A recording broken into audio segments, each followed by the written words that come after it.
నిజానికి వినాయక పూజలో 21 పత్రి పెట్టడానికి కారణం ఏమిటంటే, ఈ పత్రంతా కూడా ఆ వినాయకుడితో పాటు మళ్ళీ పారే నదిలోకి చేరాలి.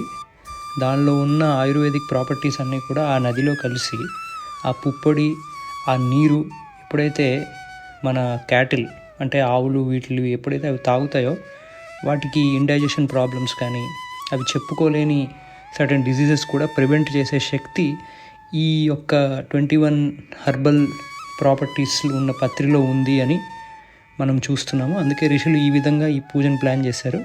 సో ఇప్పుడు ఏంటంటే, మనం మామూలుగా నిమజ్జనంకి వెళ్ళినప్పుడు మనం సిటీలో ఉంటాం కాబట్టి జిహెచ్ఎంసీ వాళ్ళు ట్యాంక్స్ అవి ఏర్పాటు చేశారు, కానీ అది పారే నదిలో కలిపే అవకాశం లేదు. అలాగే వాళ్ళు పత్రి నిమజ్జనం చేయనివ్వట్లేదు కూడా, ఎందుకంటే వాళ్ళ ప్రాబ్లమ్స్ వాళ్ళకు ఉన్నాయి. అవి పైప్స్ని వాటిని బ్లాక్ చేసేస్తున్నాయి కాబట్టి.